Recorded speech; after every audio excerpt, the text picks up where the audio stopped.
महाराष्ट्र की राजनीति की बात करते हैं, जहां पर मुख्यमंत्री देवेंद्र फडणवीस और उप मुख्यमंत्री एकनाथ शिंदे की तनातनी की खबरें चल रही थी। आज दोनों नेताओं ने एक प्रेस कॉन्फ्रेंस की। देवेंद्र फडणवीस ने कहा कि हमारे बीच में कोई मतभेद नहीं, वहीं एकनाथ शिंदे ने भी कहा कि हमारी सरकार में सब कुछ ठीक है। मुख्यमंत्री और मेरे बीच कोई कोल्ड वॉर नहीं है और सब कुछ कूल कूल है।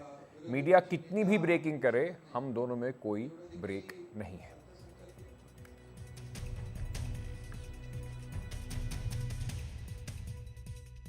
त्यामुळे आपण देखील बातम्या ब्रेकिंग न्यूज वगैरे हे सगळं आपण करतो, पण तुम्ही ब्रेकिंग न्यूज किती दिले तरी आमच्यामध्ये काय ब्रेक होणार नाही, त्यामुळे तेही होणार नाही. आणि कोल्ड वॉर कुठलं काय, कुठं आहे का काय? उन्हाळ्यामध्ये कुठं कोल्ड वॉर असतं, तिथे सगळं थंडा फुसफुस आहे. खरं म्हणजे आत्ताच शिंदे साहेबांनी सांगितलं की अलीकडच्या काळामध्ये रोज मला एक स्थगितीची बातमी पाहायला मिळते आणि मी स्थगिती दिलेली आहे असं मला रोज ऐकायला मिळतं. मग मला विचारावं लागतं माझ्या ऑफिसला की आपण कधी दिली. मग ते म्हणतात की आपल्याकडे तर अशी फाईलच आली नाही. मग मला शोधून काढावं लागतं.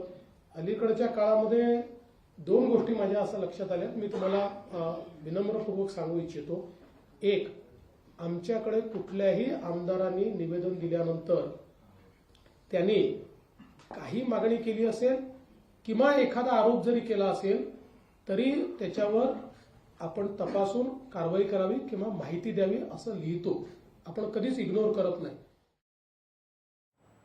अभिषेक अवस्थी हमारे सहयोगी इस वक्त हमारे साथ जुड़ रहे हैं। अभिषेक, ये जो बातचीत कही जा रही, क्योंकि ऐसा तो होता नहीं कि नेता कभी आकर एक ही खेमे के नेता आके पब्लिकली ये बात बोलेंगे कि हाँ हमारी लड़ाई चल रही है, तो क्या ये मान लिया जाए कि इस आश्वासन के बाद सब कुछ ठीक है या अभी भी कुछ ना कुछ सुगबुगाहट है? देखिए, जिस तरीके से कुछ दिनों से हम रिपोर्ट लगातार कर रहे हैं कि ये साफ तौर पर ये नहीं कहा जा सकता कि ऑल इज वेल, बट कहीं ना कहीं अनबन चल रही है। और साथ ही साथ कल से जो बजट सत्र महाराष्ट्र का चालू होना है उसको लेकर के एक जॉइंट प्रेस कॉन्फ्रेंस थी, तो एक यूनाइटेड फ्रंट दिखाने की कोशिश की गई है। और साथ में दोनों उप मुख्यमंत्री एकनाथ शिंदे कहे या फिर मुख्यमंत्री देवेंद्र फडणवीस, दोनों ने मीडिया को नसीहत दी है कि हमारा भी पक्ष लेकर खबरें चलाई जाए, इस तरीके की खबरें न चलाए।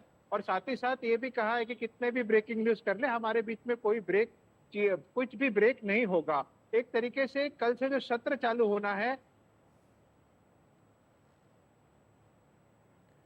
चलिए, मुझे लगता है अभिषेक का कनेक्शन वहाँ हमसे टूट गया। कोशिश करेंगे दोबारा उनसे बातचीत करने की। अभिषेक, क्या आप हमें सुन पा रहे हैं? चलिए, अभिषेक हमारे साथ अभी नहीं है, दोबारा कोशिश करेंगे उनके साथ बातचीत करने की। आगे बढ़ते हैं। अच्छा चलिए, अभी बताया गया है कि अभिषेक वापस आ गया। अभिषेक, आप जी अपनी बात पूरी कर रहे थे। जी, वही मैं कह रहा था, कल जिस तरीके से बजट सत्र चालू होना है तो आज उसके पूर्व संध्या पर प्रेस कॉन्फ्रेंस ली गई और जिसमें एक यूनाइटेड फ्रंट दिखाने की कोशिश की गई है। कहीं ना कहीं जिस तरीके से पिछले समय कुछ दिनों से हम खबरें दिखा रहे हैं, इस तरीके से ऑल इज नॉट वेल ये कहा जा सकता है। लेकिन आज मीडिया को ही नसीहत देते नजर आए दोनों उप मुख्यमंत्री और मुख्यमंत्री। कहा कि हमारा भी पक्ष लेकर खबरें चलाई जाए और सभी खबरों का खंडन करते नजर आए। तो ऐसे में कहीं ना कहीं आगे चल के क्या इस अनबन और राजनीति जो बीजेपी और शिवसेना में कोल्ड वॉर, हालांकि सब कूल है, कोई वॉर नहीं है ऐसा कह रहे थे दोनों ही उप मुख्यमंत्री और मुख्यमंत्री, लेकिन आगे महाराष्ट्र में किस तरीके से राजनीति होती है इसको देखना बड़ा दिलचस्प होगा।